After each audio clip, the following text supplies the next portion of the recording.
అంబే అంబే ఓటికి వస్తున్నావు అంటే అంబే అరిచేది నువ్వో ఏదో తెలియక చస్తనా అయినా అంబాయి ఏంట్రా? మా తాతల కాలం నుంచి అమ్మ అనటం మామూలు అయిపోయింది. అందుకని వెరైటీగా ఉంటుందని అంబే అంటున్నాను. ఏ అమ్మ గొంతు బాగాలేదా? ఆనికి పెద్ద గంటసాల గొంతు, బాగోగులు ఒకటే తక్కువ. పట్టు. ఆగాదు. ఏమిటమ్మ ఇది? చారు. ఈ చారులు పులుసులు నా బాడీకి అంతగా పడవు. కాసింత మాంసం కూర, చికెన్ కురుమో, చేపల పులుసు లాంటివి వేసుకోమని ఎన్నిసార్లు చెప్పాలి? నిన్ను కష్టంలో పెట్టా నా మొగుడే నన్ను నిలదీసి అడగడు. నీకెంత పొగరా? పోయా. పోతాంలేవమ్మా, పోకపోతే నీతో కాపురం చేస్తామా? నీ ఇల్లు కాకపోతే 100 ఇళ్ళు. అంబే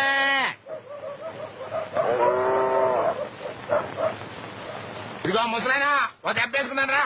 ఓ పోవయ్యా, దెబ్బలేదు దేవసం లేదు. నీలాగా నాకేం పని లేదనుకున్నావా?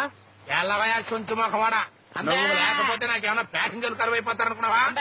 అడుగో ఒరే ముళ్ళ పంది రా. వస్తానా? ఏంటన్నా? థ్యాంక్స్ అన్న. ఏంట్రా నల్ల పెంకు నా పక్కన కూర్చున్నా? నీకు నాకు ఎంత తేడా ఉందో తెలుసా? తెలుసన్నా, కనీసం నేను అడుక్కుంటున్నాను, నువ్వు అది కూడా చేయట్లేదు కదా.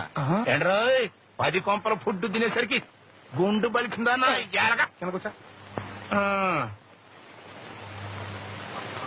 ఒరే సేమ్ పంది అన్నా, చిల్లర ఎంత ఉందిరా? జేబులోనా బ్యాంకులోనా? నీ ముఖానికి బ్యాంక్ అకౌంట్ ఒకటా? ఏ నీకు లేదా?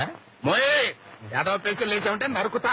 తొందరరా, ఒక ఆట వేసుకుందాం. చేయగొలవలాడుతుంది. ఉండనా, ముందన్నం తినాలి. ఆలస్యంగా తింటే ఆరోగ్యం పాడైపోద్ది. ఏం కూరలరా? ఏముందిలే అన్న, చేపల పులుసు, చింతసూరు పప్పు, కోడిగుడ్లపై 2 పచ్చళ్ళు. మీ ఇంటి పెరుగు పంపిస్తే ఈ పూట ఎలాగో గడిచిపోద్ది. తమరు తినే భోజనం ప్రైమ్ మినిస్టర్ ఆఫ్ ఇండియా కూడా తినలేరు. అదృష్టవంతులు. గొంతు సవరించి గట్టిగా అంబా అన్నారు. నా అదృష్టం నీకు పట్టుద్ది. అంటే నన్ను కూడా